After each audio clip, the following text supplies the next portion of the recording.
Le G5 Santé a 20 ans. Nous sommes un cercle de réflexion qui, au fil des années, a grandi en associant les dirigeants des 8 entreprises françaises de santé. Le G5 Santé s'appuie sur une méthodologie qui a démontré son efficacité. Nous réalisons chaque année des études qui nous permettent de faire des recommandations et des propositions afin de conforter notre industrie de santé en France et en Europe. Les entreprises du G5 sont résolument des acteurs industriels avec une forte empreinte en France.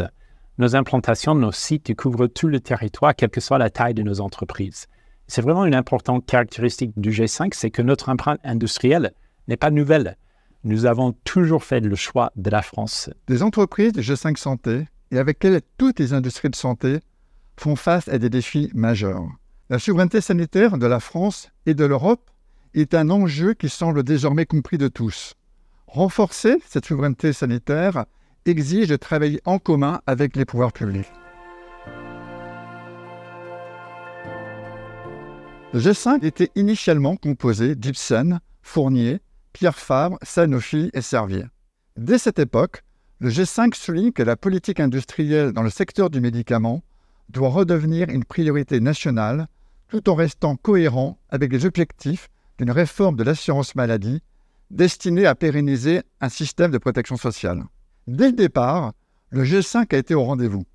Nous avons proposé la création du CSIS, le Conseil stratégique des industries de santé, et contribué au succès de la première réunion présidée par Jean-Pierre Raffarin en septembre 2004, année de création du G5. Je suis très heureux que le CSIS se soit régulièrement poursuivi depuis, ce qui a suffi à démontrer toute son utilité. Le secteur des industries de santé a ainsi pu être représenté en 2009 avec le G5 lors des États généraux de l'industrie. Ces États généraux de l'industrie ont permis la construction d'une vraie politique industrielle sectorielle dans le dialogue avec les pouvoirs publics, concrétisée par les comités stratégiques de filière. Nous avons participé au dialogue entre l'industrie pharmaceutique et le gouvernement pour l'intérêt des patients. Ce qui caractérise le G5, c'est avant tout la présence des patrons des grandes sociétés françaises qui ont un investissement important dans le pays et au-delà du chiffre d'affaires de leurs filiales.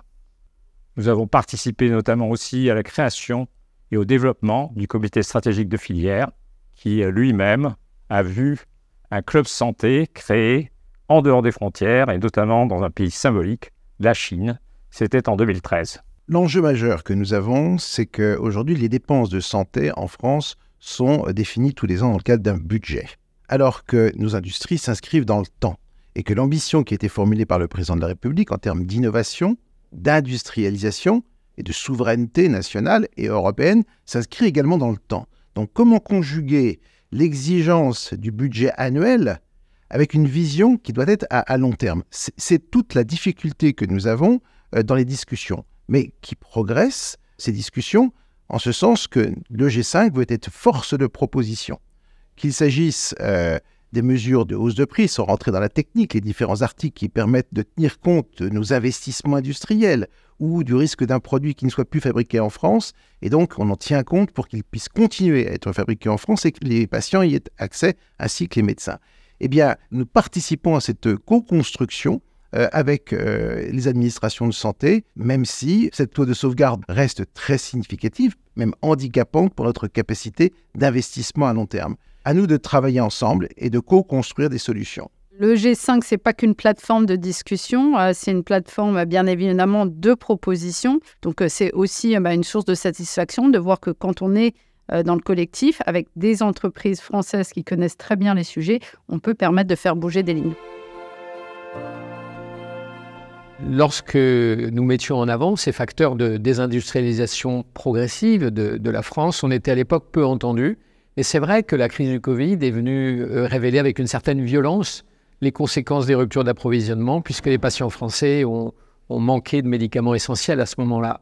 Et il y a eu beaucoup d'enquêtes et de rapports qui ont été faits à ce moment-là. Et ce qu'on a observé, c'est qu'il y a quand même un lien entre la tension sur les approvisionnements et le prix des produits, notamment pour les produits matures et essentiels.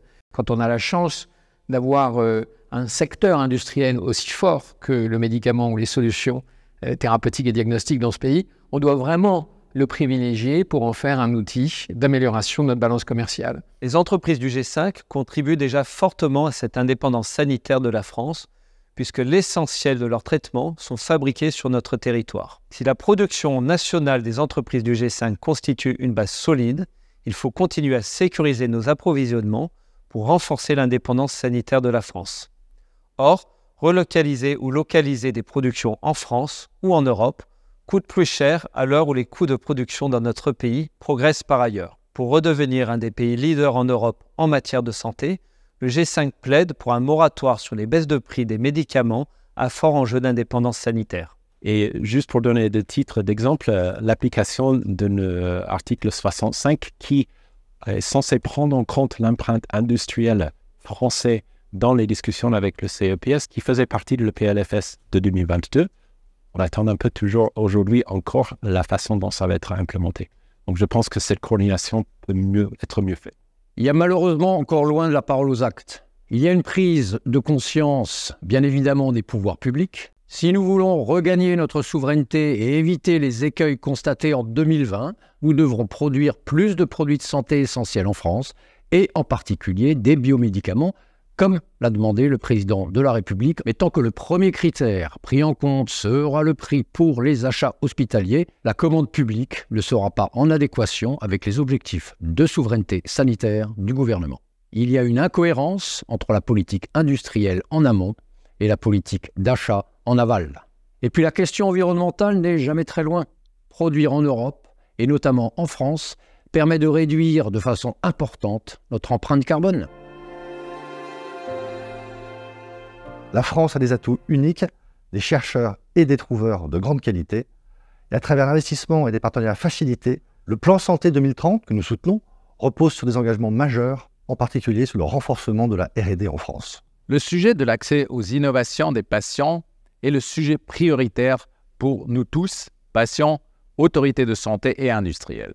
Nous devons avancer ensemble sur ce sujet.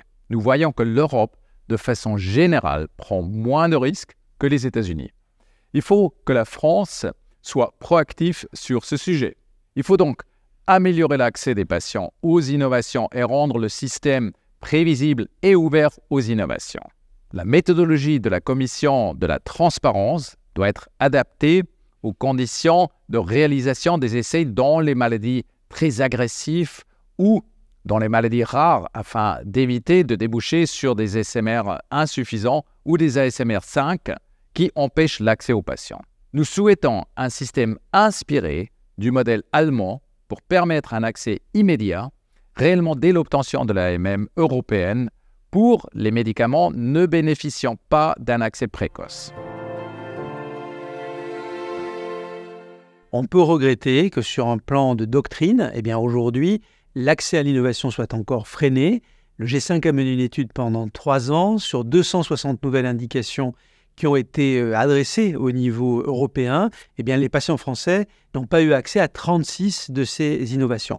C'est un chiffre important parce que nous parlons d'innovation, notamment dans le domaine de l'oncologie, qui représente plus de 50% de ces indications auxquelles les patients français n'ont pas eu accès. Si nous nous engageons dans ce système, c'est parce qu'il y a une confiance réciproque entre les autorités de santé et les industriels pour permettre aux patients de bénéficier d'un médicament avant l'AMM.